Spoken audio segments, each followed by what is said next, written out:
Paz e graça para você ligado nessa emissora. Começamos agora o seu programa de reflexão, entrevistas e debates de todas as noites. Hoje, naquele formato que você tanto aprecia, o formato presidencial, como a gente apelida, né? Pois é, e o tema também é fascinante, apaixonante.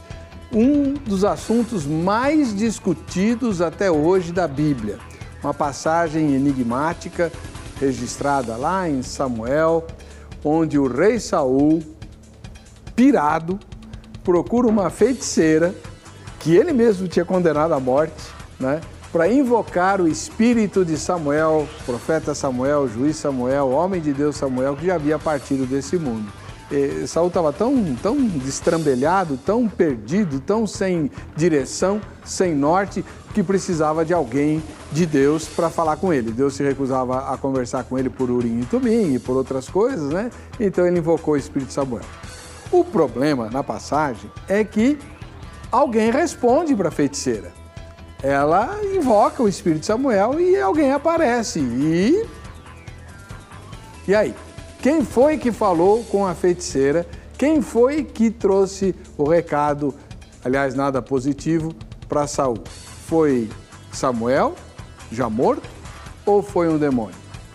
O problema de Samuel morto aparecer é que a Bíblia proíbe de maneira extremamente virulenta, vigorosa, com todas as letras e mais algumas, esse tipo de prática. Aquele que teme a Deus não pode, em hipótese alguma, imaginar consultar os mortos. Isso está muito claro nas Escrituras. E aí? Samuel, homem de Deus morto, aparece para conversar com Saul? É um problema. A ideia de que seja um demônio enganando a feiticeira, enganando todos os presentes, é muito popular. Mas, quando a gente olha o texto e lê o texto afirma que é Samuel que está falando. Por essas e por outras, essa é uma das passagens mais debatidas e discutidas ao longo do tempo.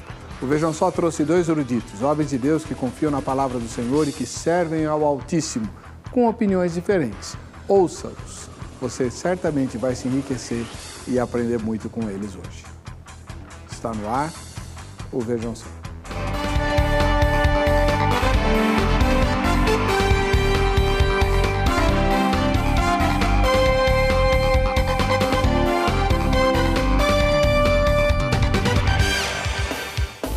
Olá, é com muita alegria que começamos mais essa edição do programa Vejam Só, um oferecimento da Academia Teológica da Graça de Deus, a AGRADE.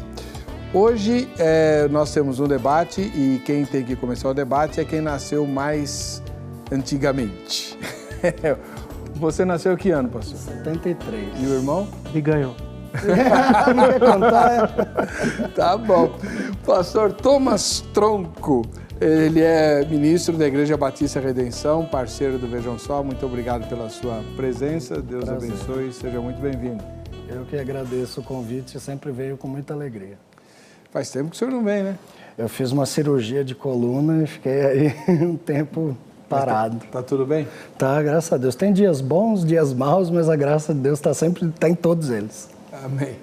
E onde fica a Igreja Batista Redenção? Fica na Avenida General Ataliba Leonel, 3780, na Parada Inglesa. Nosso site é www.igrejaredencal, né, redenção.org.br. Então, o pessoal pode entrar lá, tem artigo, tem vídeo, tem texto, tem sermão, tem mais do que dá para ler. Então, fica aí o meu convite para o internauta visitar o nosso site. Muito obrigado pela sua presença. Quem vai discutir esse assunto com o pastor Thomas Tronco é o pastor Gabriel de Oliveira Porto, da Igreja Batista Boas Novas, que é também autor de livros, e um dos livros que ele escreveu vai ser sorteado hoje, já já eu mostro aqui. Seja muito bem-vindo, pastor Gabriel, paz e graça. Paz e graça, pastor Heber, paz e graça também, pastor Thomas. É um prazer estar aqui de volta com vocês. O pastor Thomas, acho que já faz uns 2 anos que a gente conversa pela internet, mas ainda não nos conhecemos pessoalmente, né? Porque você já discutiu com quase todo mundo aqui, né? É, uma boa parte. E fiz muitos amigos, graças a Deus. Né? O Gran Conato, você já veio? Não, com o Gran Conato ainda não. Mas ainda pastor tem mais um, Jamierson também se tornou meu amigo, inclusive meu patrão agora, o pastor Jamierson, né? Porque lá no Seminário Batista Livre de Guarulhos, que a gente começou esse ano lá esse trabalho, e eu sou um dos professores que estou dando aula lá junto com ele e outros professores conhecidos aqui do Vejam Só também. O irmão prefere ser encontrado no seminário ou lá na Boas Novas? Em Boas Novas é mais fácil. Então, dá o endereço.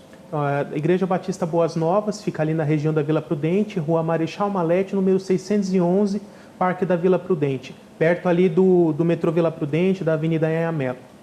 Muito obrigado pela presença do irmão. Eu que agradeço. Vamos ver o que o nosso querido e amado Zeca preparou para apresentar o difícil tema de hoje. Em seguida, conheceremos a opinião que cada um dos 12 debatedores vai defender a partir do segundo bloco. Vejam só. Hoje vamos estudar um texto bíblico que tem uma das respostas mais polêmicas da Bíblia, pois para muitos temos aqui um apoio à consulta de espíritos. Será que isso é possível? A nossa pergunta é a seguinte: quem falou com Saul por meio da feiticeira? Samuel ou um demônio? Essa passagem está relatada no primeiro livro de Samuel, capítulo 28. Vamos ler apenas os versículos 11 e 12. Então lhe disse a mulher: quem te farei subir? Respondeu ele: faze-me subir Samuel. Vendo a mulher a Samuel, gritou em alta voz, e a mulher disse a Saul: por que me enganaste? Pois tu mesmo és Saul. Temos um dos textos mais complicados da Escritura Sagrada diante dos olhos. Seria possível que o próprio Samuel aparecesse e falasse com Saul? Mas o profeta não estava morto? Ou seria um demônio que apareceu e falou para enganar Saul? Mas esse tipo de consulta aos mortos não é abominável? A dificuldade de interpretação acontece principalmente pela narrativa bíblica dessa passagem, já que o escritor do texto diz claramente que quem apareceu era Samuel. Então, numa primeira possibilidade, podemos dizer que o próprio profeta voltou dos mortos, por ordem de Deus, para trazer mais juízo sobre a vida de Saul. Essa possibilidade não é a mais aceita entre os teólogos, porém, encontra base na própria Escritura, já que o autor inspirado está convicto de ser o próprio profeta Samuel que estava ali, falando e profetizando para o rei Saul. Uma dificuldade dessa interpretação é que em todo o Antigo Testamento é condenado qualquer tipo de consulta aos mortos. Então, por que nesse momento Deus permitiria que Samuel viesse para falar com Saul? Outra possibilidade, um pouco mais remota, é que a própria feiticeira estava enganando o rei, fingindo ver algo apenas para não desagradá-lo, mas na verdade ela não estava vendo e nem ouvindo nada. Para finalizar, temos aquela que é a interpretação mais comum entre os evangélicos, de que foi o próprio Satanás que apareceu para falar. Essa possibilidade é baseada em alguns detalhes do texto, como, por exemplo, o momento em que a feiticeira diz que viu subir alguém. Muitos afirmam que isso reforça a ideia de ser um demônio, já que ele está embaixo, no inferno. Logo, o objetivo era enganar o rei, mentindo, trazendo assim sobre ele um pecado ainda maior, uma maior condenação. A dúvida que surge nessa interpretação é: por que o texto não fala que era Satanás, mas afirma ser Samuel? De fato, não existe unanimidade entre os teólogos sobre essa questão. E quando existe dúvida, polêmica e debate, é claro que está no Vejam Só. Por isso, meu amigo, nada de mudar de canal. Nós já estamos no ar. Quando faltarem 20 segundos para terminar ou a resposta ou o comentário de vocês, vai soar um alarmezinho, né? Tipo uma bomba que vai explodir, né? Um bip. Então, é esse aí. Olha lá. Só que ele não fica os 20 segundos para não atrapalhar vocês. Sim. É só a dica de que, a partir daquele momento, vocês têm 20 segundos para concluir o pensamento. Tá bom? Eu já vi aí no programa. Achei interessante que quando está acabando, parece o coração quando dá parada cardíaca, né? Morreu, acabou. É bem por aí, a ideia é mais ou menos só sob pressão, senão não tem graça. Pastor Thomas Tronco, o senhor é o mais velho, embora vocês dois sejam muito jovens, né? Qual vai ser a posição que o senhor vai defender a partir do próximo bloco? Que é o próprio Samuel. A Bíblia diz que é Samuel, repete várias vezes, como a própria matéria, tão bem feita, apontou. A questão principal aqui, na importância dessa defesa, não é nem o fato de estar lá Samuel ou não, mas são as implicações que a hermenêutica usada para dizer se é Samuel ou não vai causar sobre a bibliologia e até sobre a cristologia. Então, cristologia? Até sobre a cristologia. Com o tempo a gente chega lá, mas a posição é de que é o próprio Samuel. Deus enviou o espírito de Samuel para trazer condenação, para repetir o que já havia sido dito para Saul e trazer a condenação iminente dele. Teu irmão crê que foi Samuel que apareceu dos mortos? Sim. Misericórdia. Tá bom. Pastor Gabriel de Oliveira Porto, ministro da Igreja Batista Boas Novas. O irmão vai defender a ideia de... Eu trabalho com duas hipóteses, uma mais provável, outra menos provável. A mais provável é que eu entendo que seja um demônio, mas também não descarto a possibilidade de que tenha sido uma fraude por parte da pitonisa, de ter fingido que estava vendo alguma coisa e que de fato não estava vendo nada. Então, Samuel não era? Não, Samuel não. Porque eu entendo ser impossível comunicação entre vivos e mortos, que Deus não permite isso. Não é que ele só desaprova, como a Bíblia nos garante, mas que ele realmente impede que socorra, ele não permite que socorra. Então o debate hoje vai pegar fogo a partir do próximo bloco, eles vão começar com perguntas e você vai assistir todas, ouvir com atenção, registrar suas dúvidas para depois dirimir com o seu pastor e esse é um episódio raro, nós temos raramente a oportunidade de ter duas pessoas tão preparadas para falar de um tema como esse, né? Mas você também tem que se posicionar. E antes de ouvi-los, tudo bem, não tem problema, você vai votar na enquete, se você mudar de opinião depois não tem problema nenhum, o importante é você participar do sorteio. Vamos lá, no vejamsó.com.br você tem a pergunta. Qual é a pergunta da nossa enquete? Simples, né? Quem respondeu ao rei Saul? Quem foi? Primeira resposta. Samuel, já que o texto bíblico afirma isso. O pastor Thomas Tronco disse isso. Segunda resposta, um demônio. O fato do texto afirmar que a feiticeira viu alguém subir, confirma que é o diabo, porque o diabo mora no andar de baixo. E a última resposta, nenhuma das anteriores. Ou não sei, que também faz parte do nenhuma das anteriores, né? Tá lá. Votou na enquete, você se habilita a ganhar o presente autografado pelo autor. Olha aqui, ó, o livro do pastor Gabriel, Entenda a Trindade. O homem como que eu vou dizer, ousado, né? Entender a Trindade? Mas tá aí, ó, o nome do livro dele, Entenda a Trindade, tá aí. Pastor Gabriel de Oliveira Porto, que é um dos debatedores. Ao final do programa vai saber quem é o ganhador e já faz a dedicatória, né? Aí você já vai levar para casa, pôr na estante. É um grande amigo meu, tal, me mandou o livro dele. Pôr na estante não é melhor ler, né? Não, claro. Não, para mostrar para os amigos, né, que dedicatória do autor é coisa rara. Né? Então tá aí. O presentaço da Academia Teológica da Graça de Deus. Aliás, a grade só tem coisa boa para você. Você já ligou lá? Agora não adianta, agora é muito tarde, liga amanhã. O telefone da Academia Teológica da Graça de Deus é 0 operadora 11 3115 0819. Ela tem filiais em todo o Brasil. Em todas as filiais ela oferece o curso bíblico para você conhecer a Palavra de Deus, conhecer a Bíblia. E tem uma infinidade de outros cursos, não em todas as filiais. Aí você vai se informar direitinho.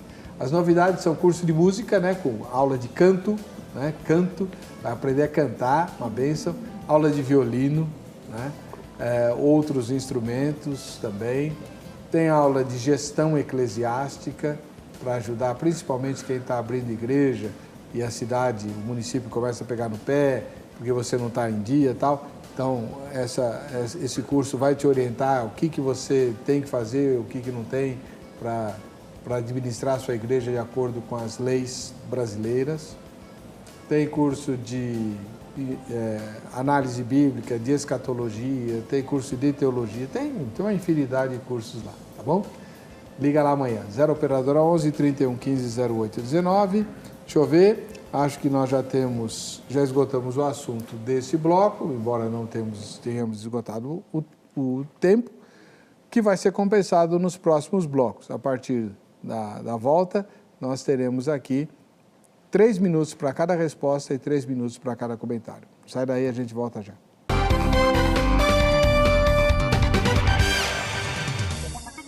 Muito bem, estamos de volta com o programa Vejam Só, agradecendo o carinho da sua audiência. Hoje o assunto é quem apareceu para Saul lá no episódio de Endor. Temos conosco o pastor Thomas Tronco, da Igreja Batista Redenção, e o pastor Gabriel de Oliveira Porto, da Igreja Batista Boas Novas. O pastor Thomas Tronco disse que foi o próprio Samuel defunto que atendeu à invocação da médium. Uau! Sua primeira pergunta. A primeira pergunta é justamente sobre o texto, né, de 1 Samuel 28, ali entre os versículos 12 e 20, o texto afirma claramente 4 vezes, que eu contei aqui, pelo menos mais claro, tem mais uma ainda, mas não é tão claro, mas 4 vezes claramente diz ser Samuel. Então a pergunta é, o registro bíblico está enganado? O escritor, inspirado pelo Espírito, ele se enganou? Essa é a pergunta. Essa é a pergunta. 3 minutos, pastor. Ok. Então, com certeza não está enganado. O registro bíblico é correto, é infalível, é inspirado por Deus. Né? Mas o meu entendimento a respeito desse trecho é que a narrativa está sendo feita a partir da perspectiva de Saul, né? E aqui nós temos que ver todo o cenário em que essa situação chegou. Então, se nós lermos aqui nos primeiros versículos, fala que ele estava procurando uma resposta de Deus e Deus não queria falar com ele, procurou por meio de oração, por meio do Urim e Tumim com o sacerdote, por meio de profetas, e Deus estava se recusando a falar com ele. Ele já tinha entregado Saul como rejeitado, não queria falar com ele, né? E também o texto vai falar um pouquinho mais à frente que ele já estava há mais de um dia inteiro sem comer e sem beber. Então imagina, num lugar quente, árido, você ficar não só sem comer, mas sem beber o dia inteiro. Ele já estava desidratado, então totalmente fragilizado. Não só fisicamente, mas mentalmente, com todo o estresse daquela situação, né? E aí, eu entendo aqui que o ponto-chave fica no verso 14, onde diz assim: entendendo Saul que era Samuel, inclinou-se com o rosto em terra e se prostrou.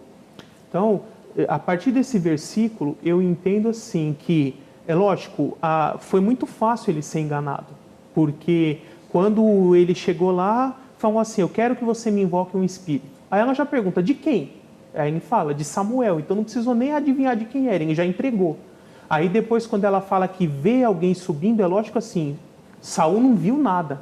Isso teoricamente era a feiticeira que estava vendo em transe e relatando para ele o que supostamente ela estava vendo.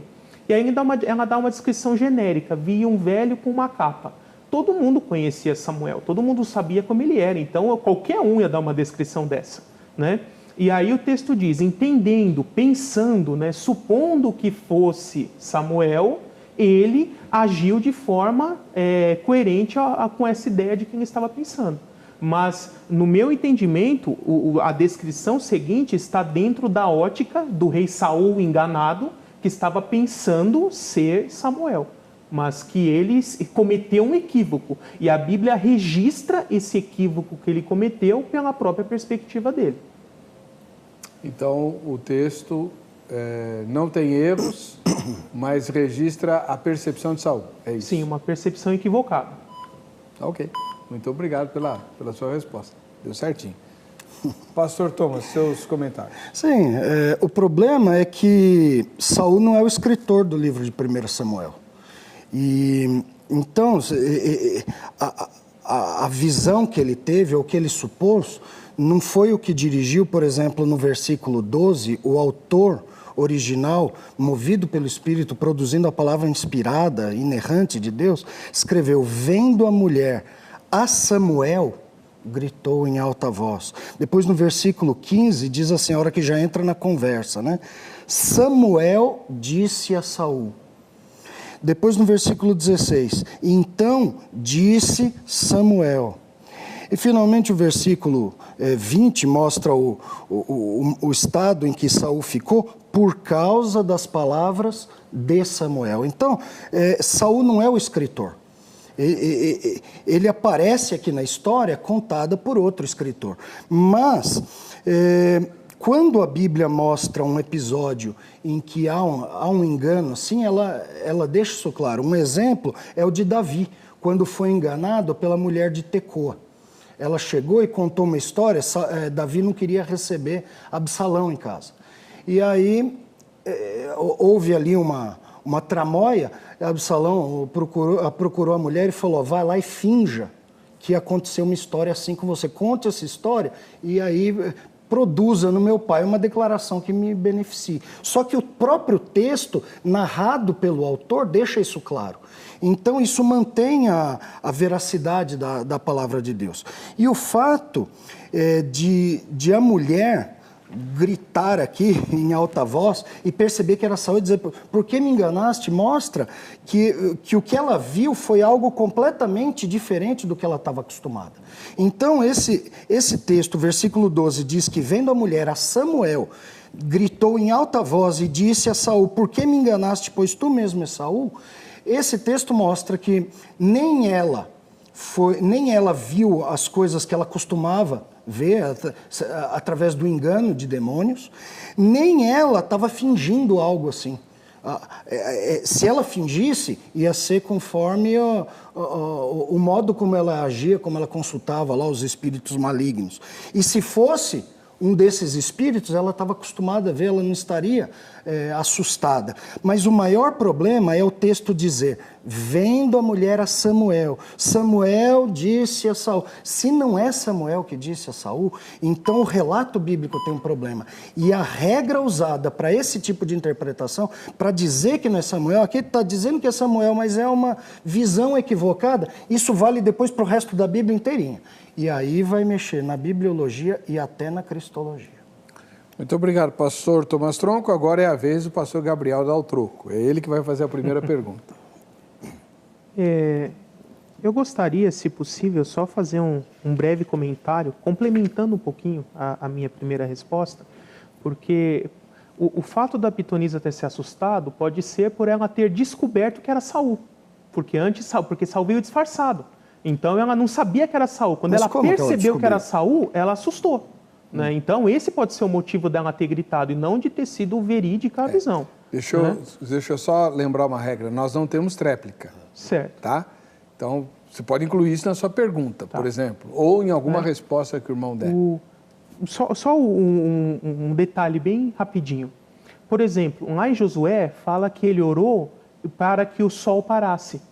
Isso é um exemplo de linguagem do ponto de vista humano. Então, a gente não vai dizer que a Bíblia está errada, porque não foi o sol que parou, foi a terra que parou. Esse é um exemplo ali onde a Bíblia continua inerrante, mas retrata a perspectiva do ser humano. Eu entendo que aconteceu a mesma coisa ali no episódio. Tá? Então, a minha pergunta é o seguinte.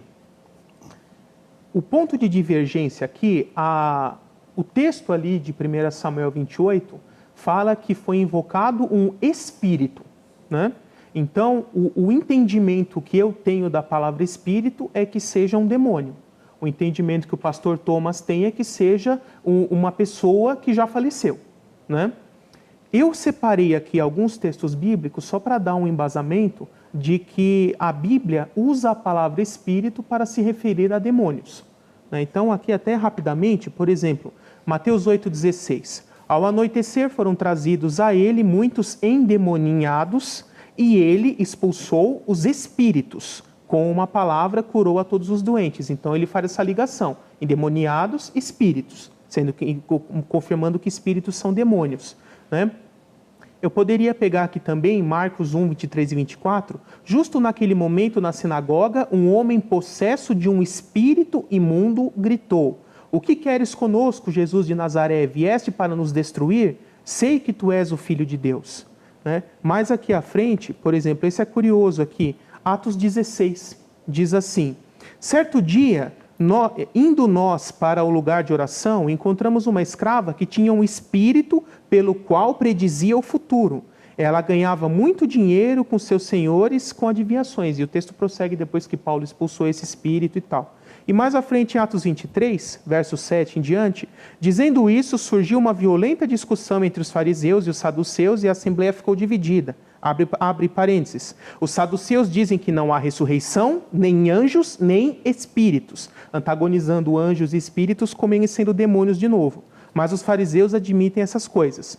Então eu citei aqui alguns exemplos que mostram a palavra espírito sendo usada para se referir a demônios.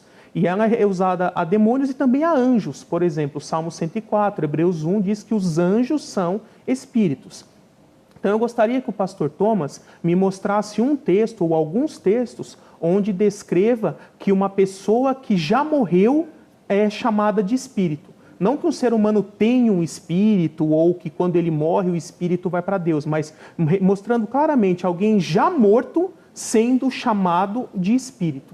Eu gostaria que o pastor citasse algum texto da Bíblia para embasar essa linha de pensamento, fora o de 1 Samuel 28. Então, isso não é necessário, porque a Bíblia fala sobre o nosso espírito.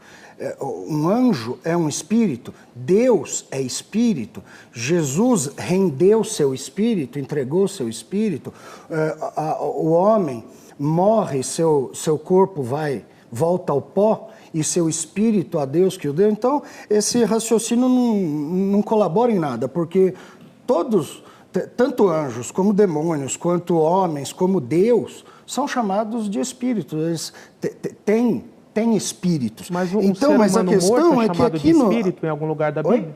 Um ser humano que já morreu é chamado de espírito em algum lugar da Bíblia? Sim, aquele que o espírito volta a Deus. O seu corpo está em Eclesiastes. Não, isso é o momento da morte. Depois você o momento da morte ele volta para Deus, mas depois de morto. Mas você está querendo inventar um texto que a Bíblia não falou, entendeu? Mas a Bíblia fala largamente sobre o nosso espírito, que Deus soprou a alma como vivente. Uma parte do ser humano. Então, irmão, depois você comenta. Que seja. Então, esse raciocínio não ajudou em nada. A questão é que quem aparece lá é um espírito, o espírito de Samuel. E aqui o texto não fala que o espírito de Samuel, fala da pessoa de Samuel, fala, e disse, vendo a mulher a Samuel, Samuel disse a Saul. Então, essa jogada do espírito aí não resolveu nada, porque Saul foi falar com Samuel e falou, parece que Deus resolveu aqui condená-lo. É como se ele dissesse assim, então peraí, você quer falar com Samuel? O livro começou, a jornada de Saul começa com ele procurando Samuel, né, para procurar os animais dele que sumiram, e termina agora com ele buscando Samuel. Começa ele buscando Samuel e sendo feito rei. Termina com ele buscando Samuel e pelo mesmo Samuel sendo condenado a entregar seu reinado e agora a morrer. Então o livro traça um paralelo assim, ele começa e fecha a história de Saul muito bem. E aqui eu não vejo onde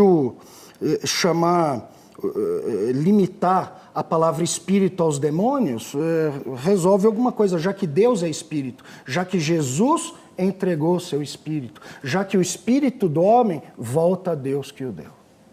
Obrigado, pastor. Pastor Gabriel, 3 minutos.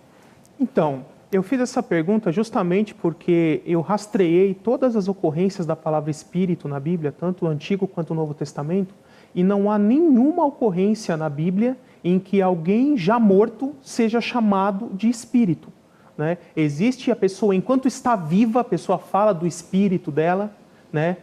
Os anjos são chamados de espíritos, os demônios são chamados de espíritos. Existe até como metáfora, figura de linguagem, o espírito agressivo, o espírito de paz e assim por diante. Mas não há nenhuma referência bíblica de alguém que já morreu sendo chamado de espírito.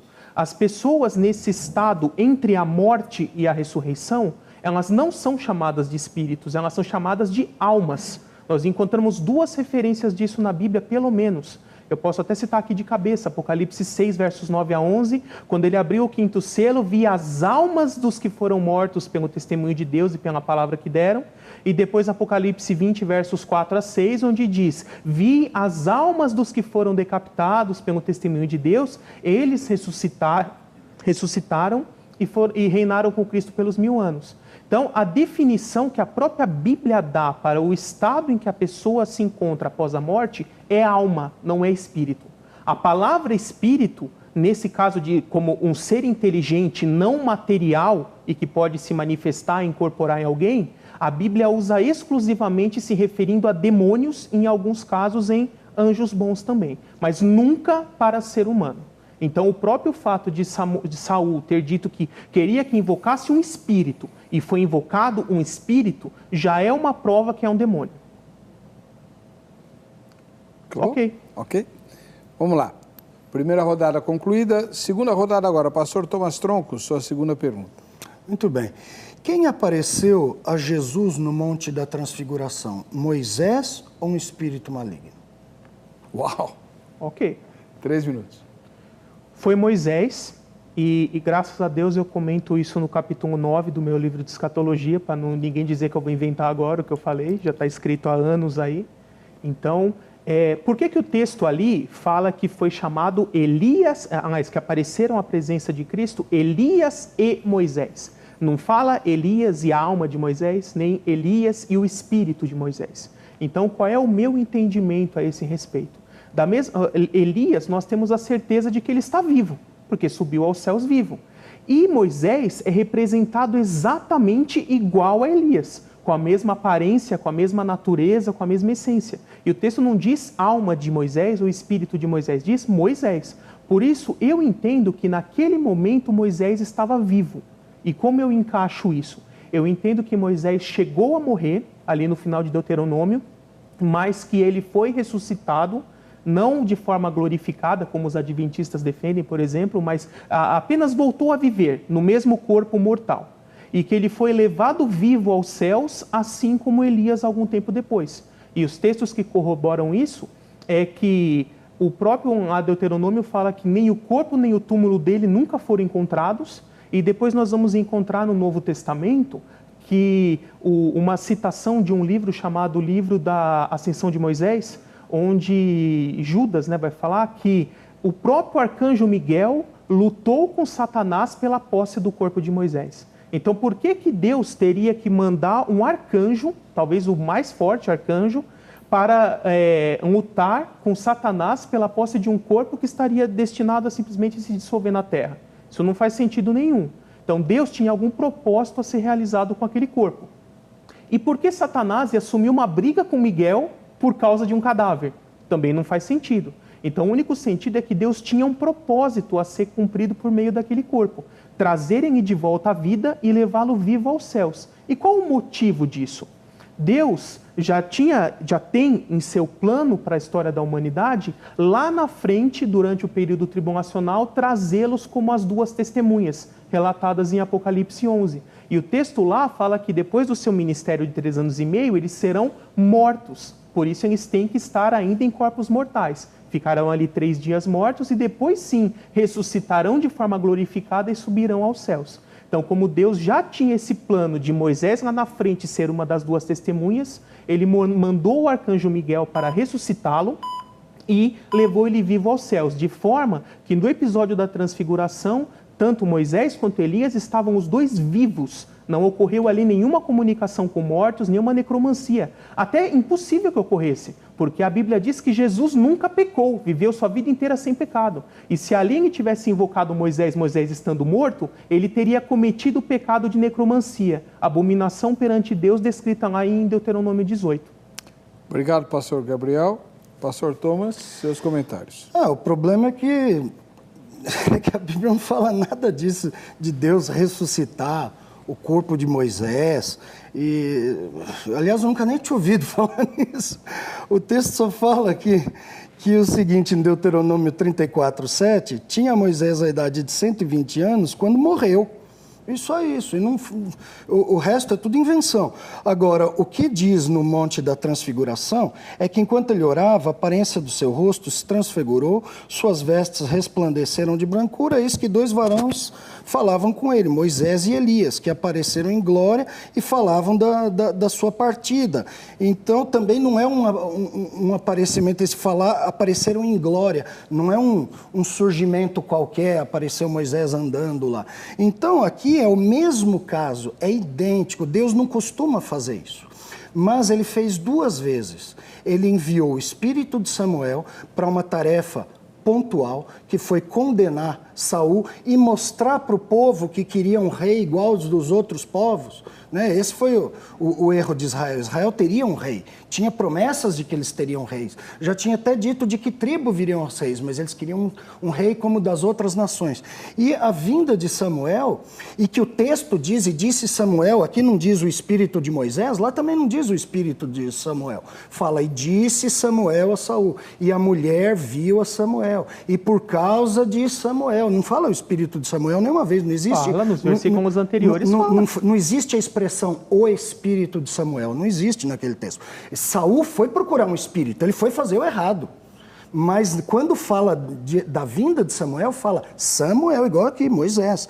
Então Deus, nem naquela vez, nem nessa, não foi uma sessão espírita. A mulher gritou quando viu algo, não veio no corpo dela, não é o que a gente conhece aí como espiritismo. O problema é que o medo de dar argumento para o espírita, lá naquele texto, faz com que Jesus tenha que se encontrar aqui ou com um demônio, ou fazer uma sessão espírita, ou esse negócio que eu nunca ouvi e que a Bíblia não fala, de Moisés ser ressuscitado, não glorificado, vem o corpo ficou guardado. Isso não existe, a Bíblia não fala em lugar nenhum isso.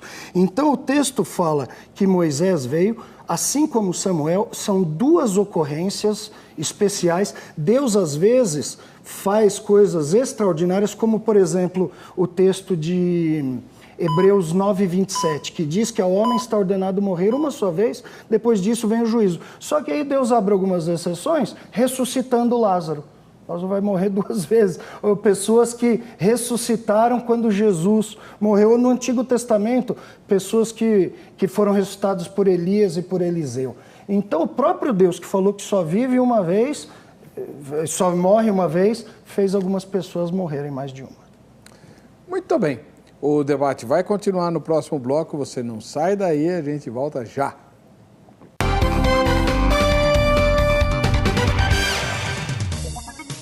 Esse é o programa Vejam Só, no formato de debate presidencial, quebrando pau aqui, para saber quem foi que respondeu a Saul quando esse procurou uma feiticeira lá em Endor. Foi Samuel, foi um demônio? Nós temos aqui o pastor Gabriel de Oliveira Porto, ministro da Igreja Batista Boas Novas, que defende a ideia de que foi um demônio. Ou então a feiticeira enganou todo mundo lá, né? Mas de jeito nenhum foi o Espírito de Samuel. Já o pastor Thomas Tronco, da Igreja Batista Redenção, disse que foi Samuel, porque a Bíblia diz que foi Samuel. O pastor Thomas Tronco já fez 2 perguntas, mas o pastor Gabriel fez uma só. Então agora ele vai empatar o jogo, fazendo a segunda inquirição dele. Ok. Pastor Heber, antes de fazer a pergunta, eu gostaria de dar esses 2 livros aqui de presente, né? O Manual Prático de Escatologia eu quero dar para o pastor Thomas. Ele é fissurado nesse assunto. Nós 2 somos dispensacionalistas, né? Gostamos muito do assunto e tem algumas coisas interessantes. Essa é a terceira edição, eu tenho a primeira. Opa! Da capa amarela, coleção, relíquia. A primeira só foi produzida 500 exemplares e acabou. Quem tem é relíquia. E esse aqui, o meu segundo livro, Entenda a Trindade, eu quero deixar com a produção para ser sorteado também num programa futuro. Ok. O de hoje a gente já está sorteando, né?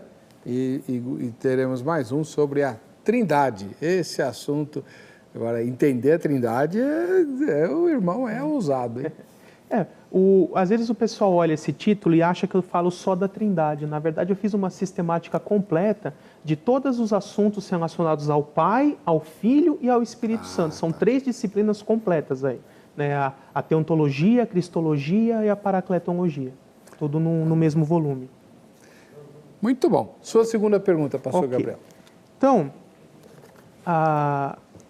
como eu defendo essa ideia de que seja impossível haver efetivamente uma comunicação entre vivos e mortos, né? A pessoa chegar lá no centro de mesa branca e mesmo que seja por poderes de demônios, invocar um espírito ou uma alma de alguém que já morreu para estabelecer qualquer tipo de contato, e que também nem as pessoas que já morreram por iniciativa própria podem vir assombrar alguém, se comunicar com alguém nesse sentido, né? Eu entendo que Deus bloqueia isso, que isso é impossível.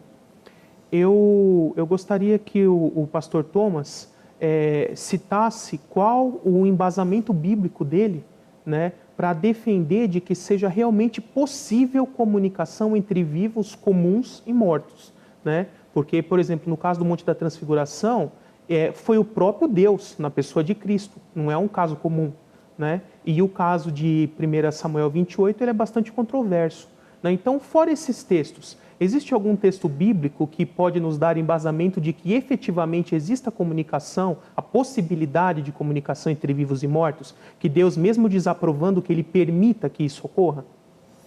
3 minutos, pastor. Não existe.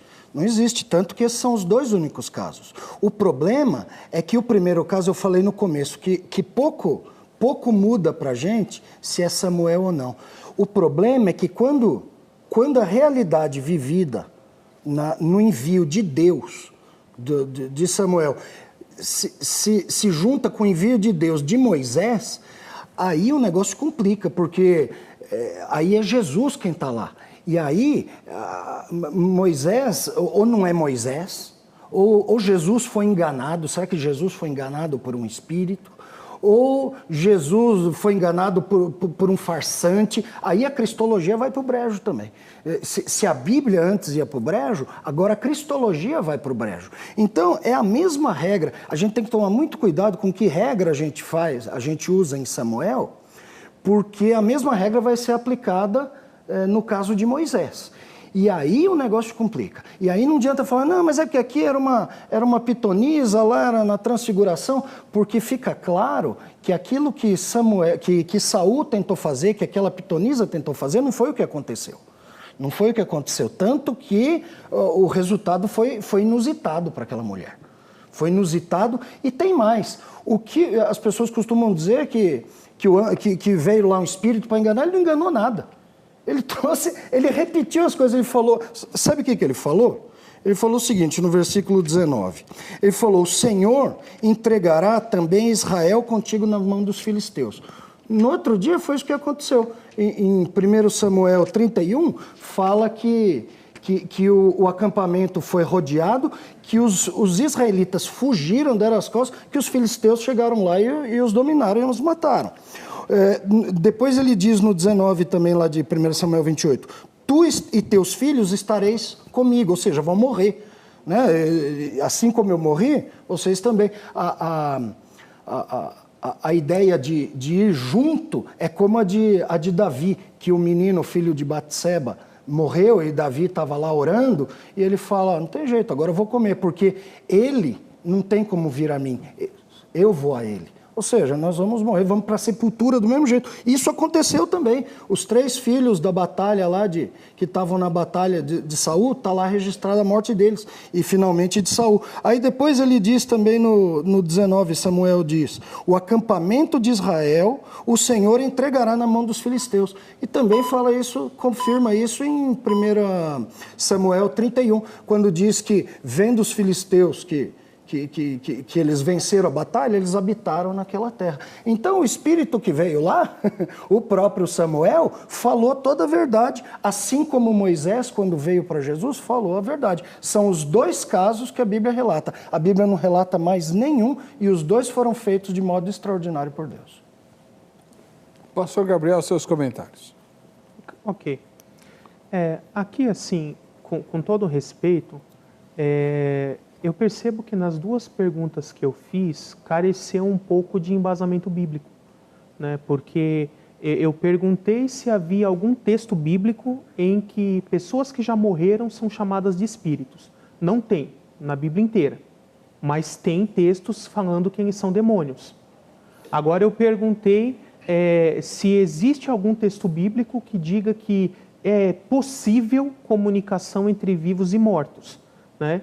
Também não tem texto bíblico que fala sobre isso, né? Esse texto aí que é bastante controverso, e o Monte da Transfiguração, eu entendo que Moisés estava vivo, mas mesmo supondo, em último caso que tivesse, não foi um homem que o invocou, foi Deus, na pessoa de Cristo. Então também não serve para aplicar essa situação. Já existe texto bíblico comprovando que não há essa possibilidade de comunicação. O que eu gostaria de ler aqui, Lucas 16, versos 19 a 31, é um texto bem conhecido, a passagem do rico e o Lázaro, né, que a gente não sabe se é de fato só uma parábola ou se é um fato que Jesus quis usar como ilustração. E aí vocês conhecem bem, né, existiu o rico, Lázaro, os dois morreram, um foi ali para o paraíso, o seio de Abraão, o outro foi para o Hades, o lugar dos perdidos. Então, quando chega aqui, a partir do verso 25, diz assim, ó, disse porém Abraão, Abraão aqui não é a pessoa de Abraão, mas é uma simbologia do próprio Deus, né?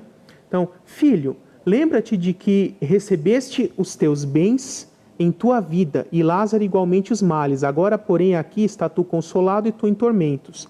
E, além de tudo, está posto um grande abismo entre nós e vós, de sorte que os que querem passar daqui para lá não podem, nem os de lá para cá. Agora, olha o verso 27. Então replicou o rico, Pai, eu te imploro que eu mandes, o Lázaro, a minha casa paterna, porque tenho 5 irmãos, para que lhes dê testemunho, a fim de não virem também para este lugar de tormento.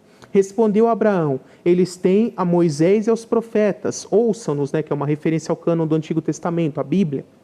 Mas ele insistiu, não, pai Abraão, se alguém dentre os mortos for ter com eles, eles se arrependerão.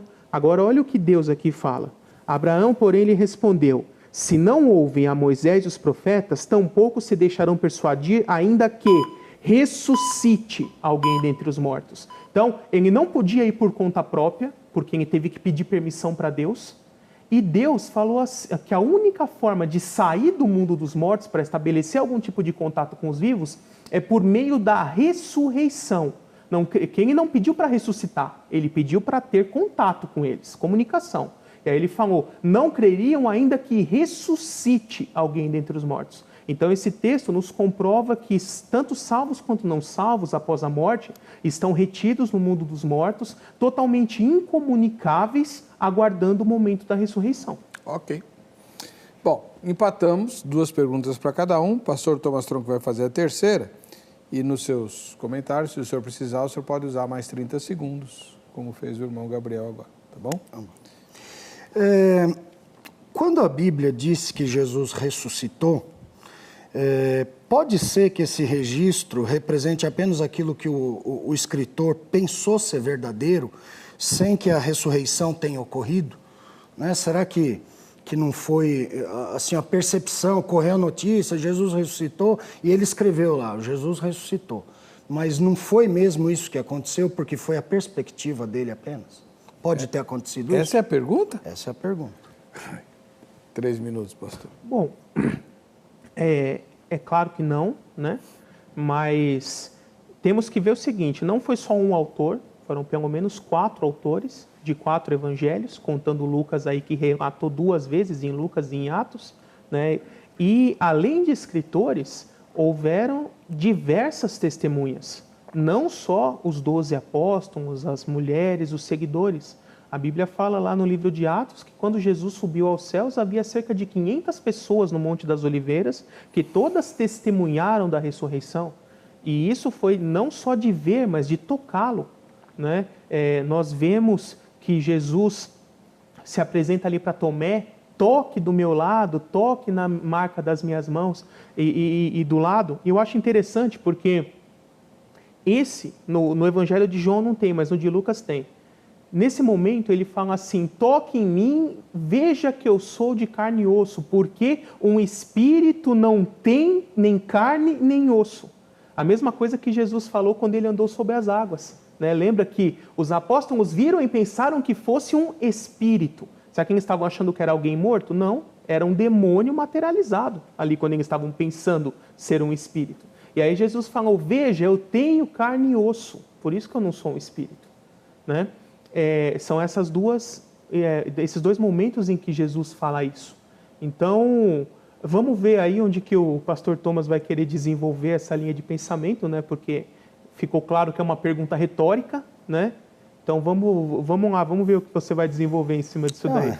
É claro, 3 minutos, eu concordo com tudo isso, é claro que Jesus ressuscitou.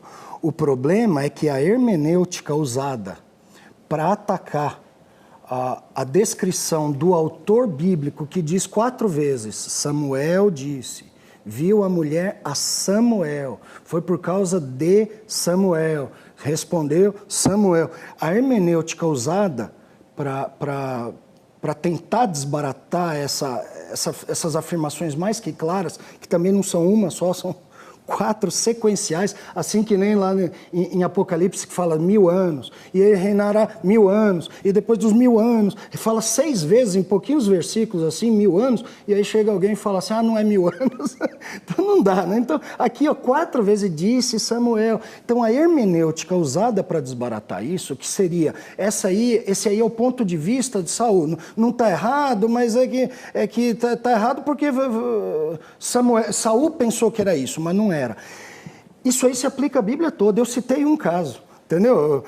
Aliás, em Jesus tinha até história para isso, né? Os sacerdotes pagaram os guardas, falaram, inventa, fala que roubaram, e aí diz que aquela história estava correndo. Então, alguém usando a hermenêutica de dizer que não era Samuel porque foi a impressão de Saul, ele usa aqui tranquilamente isso, e para tudo, e para qualquer coisa. Quanto a versículos que não existem, o argumento do silêncio, entendeu? É um argumento que serve para os dois lados. Fala, não existe nenhum versículo que fala isso, não existe também que fala. Então, o argumento do silêncio não existe. E finalmente... Oi? Eu citei os que falam. E finalmente, quando fala que... E isso é fruto de uma interpretação errada justamente da parábola do rico e Lázaro. Porque o rico fala assim com Abraão, e aqui diz Abraão, não fala Deus. É uma parábola e na parábola está Abraão. E aí Abraão responde, há um abismo entre nós. Mas quando ele fala, manda Lázaro lá, ele não fala, há um abismo aqui. Ele só fala, ainda que ressuscitasse um morto, eles têm Moisés e os profetas. Se eles não ouvem Moisés e os profetas, pode ressuscitar quem quiser, que eles não vão ouvir. Então, o problema é que o pessoal mistura o abismo entre o céu e o inferno, aqui onde está rico e onde está Lázaro, e transporta para o segundo pedido, quando Abraão não fala nada disso. Ainda assim, a gente não vê nenhum caso fora Moisés e fora Samuel que sejam exemplo disso. A gente vê gente ressuscitando. Mostrando que o espírito do morto, quando Deus fala vai viver, ele vive. Então, Deus é o dono da regra. Ele estava condenando a necromancia, ele não estava limitando a sua atuação. Assim como ele disse que cabe ao homem morrer uma só vez, ele fez alguns morrer 2, ressuscitando e morrendo novamente. Ele é Deus, ele fez a regra e ele lança a mão dela. E quando ele lança a mão, ele não lança a mão pecando, ele lança a mão... O que foi o tempo? Desculpe. Então ele lança a mão da sua atividade soberana, que não é limitada pelo modo como ele limitou os homens. Obrigado, pastor. Pastor Gabriel, agora o senhor vai empatar fazendo a terceira inquirição. A gente não está perdendo tempo porque não estamos ouvindo o parada cardíaca aí para dizer que o tempo acabou. Né? Tá Só bom, tem o primeirinho. Não, mas avisou aqui, agora eu já sei o que é. Eu não sou de falar. Depois, se sobrar tempo, eu gostaria até de colocar meu entendimento a respeito de Hebreus 9:27. Eu entendo que não é uma exceção à regra. Tá? Depois eu até gostaria de explicar isso. Então, o pastor Thomas já acabou, de certa forma, respondendo na pergunta anterior o que eu vou perguntar. Mas eu gostaria que ele enfatizasse novamente isso para eu poder desenvolver a argumentação em cima disso. Né? Então, Samuel, durante a vida inteira, ele foi um homem de Deus. Sempre profetizou segundo as ordens de Deus. as palavras que ele profetizava eram palavras de Deus, que Deus o autorizou a proferir para as pessoas, né? O próprio texto ali demonstra que Deus não queria falar com Saul. Saul tentou todas as formas lícitas, inclusive por profetas, por Urim e Tumim com o sacerdote, por oração, enfim, todos os meios lícitos, não pecaminosos, digamos assim, e Deus não queria falar com ele em nenhum deles, né? E aí eu vou subdividir a pergunta em duas partes. Na primeira, se Samuel a vida inteira viveu de acordo com a vontade de Deus, e ali estava claro que Deus não queria falar com ele, por que ele ia por conta própria, contra a intenção de Deus, falar com Samuel, com Saul, se Deus não queria falar com ele? Então, eram de Deus essas palavras? Porque Deus não queria falar com ele. Então, o certo seria ele, em obediência à vontade de Deus, poderia até parecer, mas fala, não tenho mais nada para falar com você, Deus não quer falar com você, né? Então, fica estranho ele chegar lá e fazer uma profecia, sendo que Deus não queria falar com Saul, né? E dentro desse assunto, o que essa entidade que se apresentou como se fosse Samuel profetizou, se cumpriu direitinho tudo que ele profetizou? Né? Então, queria a sua opinião a esse respeito. Então, aqui Samuel não tá lá por conta própria, assim como Moisés também não estava lá por conta própria. Em segundo lugar, o que Samuel falou se cumpriu. Na verdade, ele não trouxe novidade nenhuma. Quando Saul teve uma porta fechada na cara por parte de Deus, dizendo, eu não vou falar, ele lança a mão desse último recurso e parece que aqui Deus fala assim, então você quer falar com Samuel, né? Você quer falar com Samuel? Então, peraí, agora você vai falar com Samuel. Como eu vi uma vez um pastor fazer, um rapaz bateu em outro, e aí o pastor repreendeu, ele quis ficar com razão, falou, eu quero uma reunião com a liderança. O pastor falou, não, você não quer uma reunião com a liderança, você vai ter. Você vai ter. E a consequência disso foi a condenação final de Saul. Tudo, aqui não teve nenhuma profecia nova. Aqui só teve repetição. Você perdeu o seu trono. E agora você vai morrer. As pessoas dizem assim, ele disse que amanhã estarás comigo. E aí o texto de Davi depois diz que ele viajou 3 dias até Ziclag. E o problema é que isso não é a sequência do texto aqui. O texto faz uma comparação entre o final da vida de Saul e a de Davi, a desobediência de Saul e a obediência de Davi. Igual faz com José e Judá em Gênesis 37, 38, 39, vai comparando os dois. E aí, quando entra em 1 Samuel 29 e começa a contar o que aconteceu com Davi, ele dá um pause na história aqui de Saul. E aí, lá na frente fala, entretanto, os filisteus lutaram, ou seja, depois de abrir esse parênteses e contar o que Davi fez, não só nos próximos 3 dias, mas nos outros, de buscar a família, trazer de volta, de premiar tudo, depois de falar isso, ele volta na outra história, entretanto, os filisteus lutaram com Saul, e aí venceram eles, os filhos, também diz assim, não morreram todos os filhos, né, porque ficou Isbosete, mas é óbvio que é os filhos da batalha. Ele está falando aqui de uma guerra. Fala, vocês vão lutar com os filisteus, o acampamento vai ser tomado, você e seus filhos, não fala todos os seus filhos, cada um dos seus filhos, mas você e os seus filhos vão morrer, e o acampamento israelita vai ser tomado, eles vão tomar de vocês. Tudo isso aconteceu. Samuel repetiu, segundo a vontade de Deus, punitiva. Saul devia ter ficado quieto. Talvez a punição fosse até menor. Você quer falar, então agora você vai falar. E vai ser mais punido. E tudo aquilo se cumpriu. Então o texto bíblico não tem erro nenhum. Seus comentários, pastor. Ok. O pastor Thomas aí já praticamente deu a minha resposta, né? Eu só preciso detalhar ela um pouquinho melhor. Então, realmente, essa entidade ali, como ele disse muito bem, não precisava de nenhum poder divino para profetizar o que profetizou, porque era uma profecia repetida, todo mundo já sabia o que ia acontecer, já sabia que Saul já tinha sido condenado, rejeitado, inclusive os demônios sabiam muito bem. Então, seria muito fácil para um demônio dar aquela sentença que apenas analisando o ambiente e a situação, ele sabia que chegaria nessa situação. Com relação ao capítulo 29, para ser bem honesto, eu não descarto a possibilidade de que realmente seja paralelo, mas eu não vejo no texto estrutura gramática suficiente para nos dar essa certeza. Pode ser que seja, pode ser que não seja. Como no texto não tem nada do capítulo 28 para o 29 que indica, enquanto isso estava acontecendo, com Davi aconteceu tal coisa, não tem nada desse tipo, eu entendo que ali seja sequencial, sim. Então, se nós formos ver que demorou 3 dias para Davi descer a Ziclag, depois ele viu que a vila estava queimada, tinha todo mundo sido levado cativo, e ele ficou mais algum tempo no encalço dessas pessoas. Depois encontrou um escravo que tinha se libertado, esse escravo falou que fazia 3 dias que ele não comia, já passava mais 3 dias. E aí ele encontrou esse pessoal, derrotou-os, tomou de volta. Então, fazendo as contas, teria se passado pelo menos 1 semana da data da profecia até o momento em que Saul realmente morreu, e não no dia seguinte, como essa entidade falou. Eu vejo aí um erro de precisão. Morreu, mas não morreu no dia seguinte. Demorou um pouco mais do que isso, né?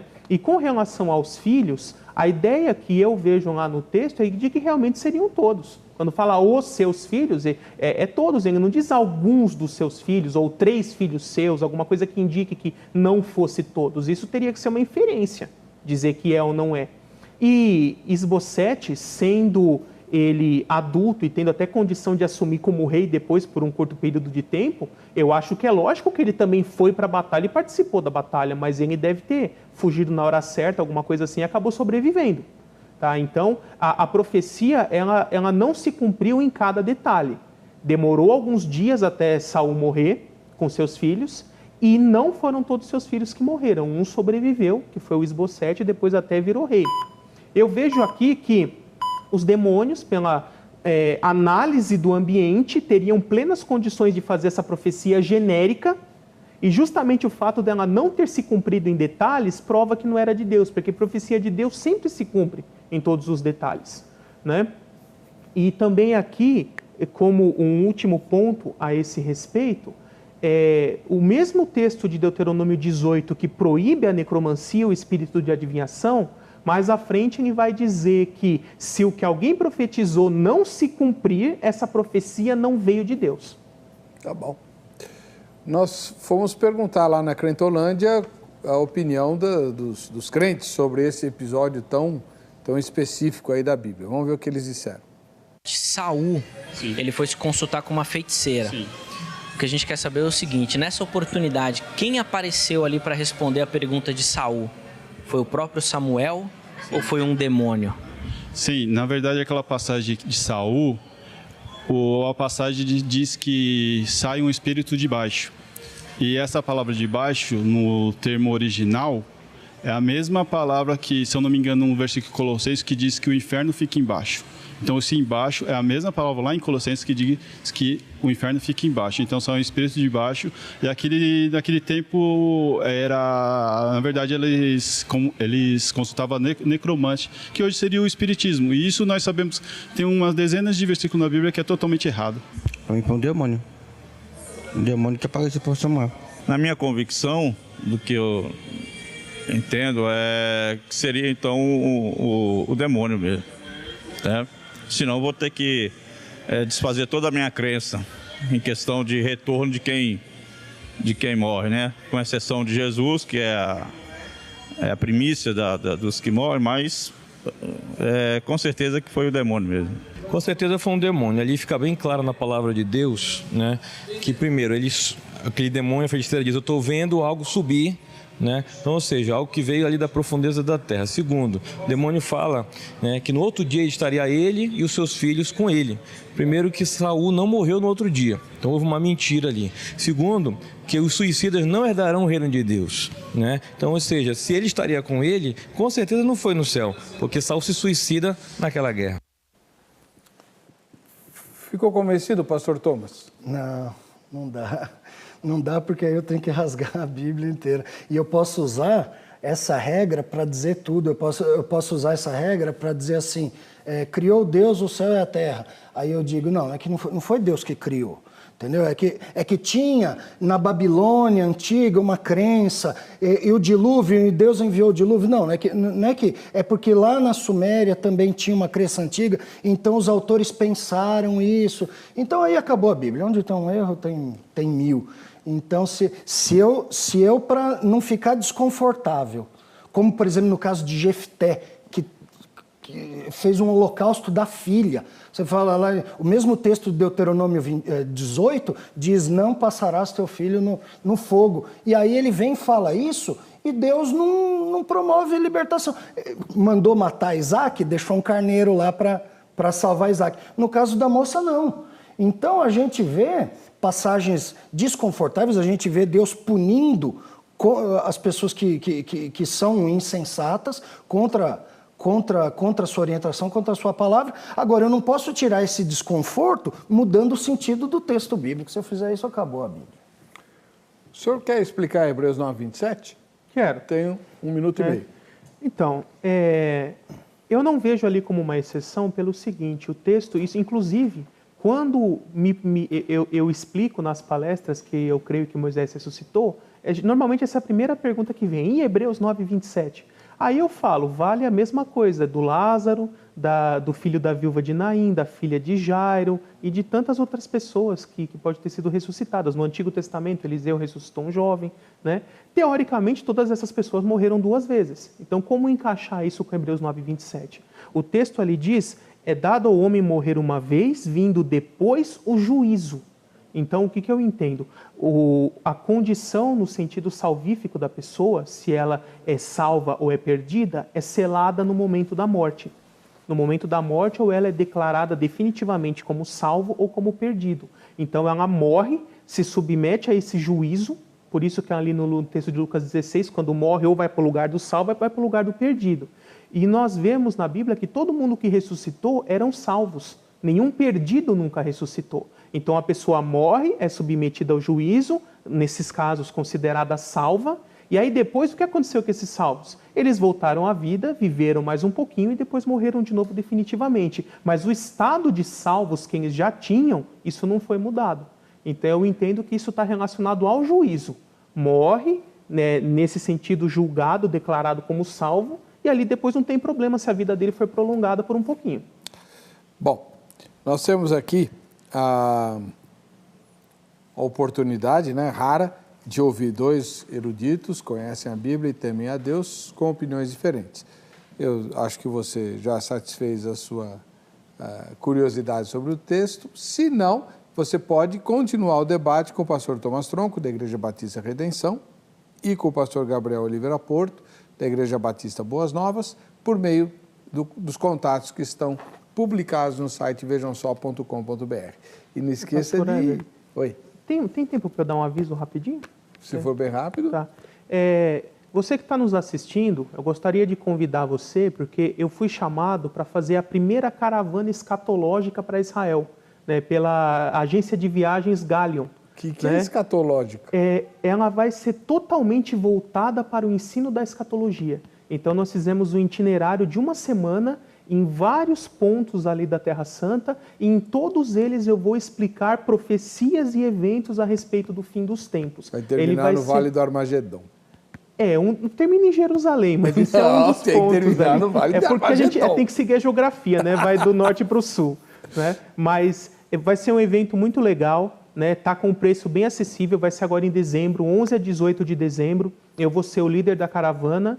Né? E se você tivesse interessado em ter essa caravana, eu vou fazer pelo menos umas 15 palestras ali, cada uma explicando in loco, né? Sentando ali no Monte das Oliveiras, falando dos eventos, chegando ali no platô do templo, explicando o que vai acontecer, o Vale de Megido, o Mar da Galileia e tantos outros lugares onde eu vou explicar as profecias bíblicas para o fim dos tempos em cada lugar. Então, se você se interessa, mande um e-mail, meu e-mail está no site aí do Vejam Só, que eu passo mais informações a contato. Bom, estouramos o tempo. Quem é que ganhou o livro do pastor Gabriel?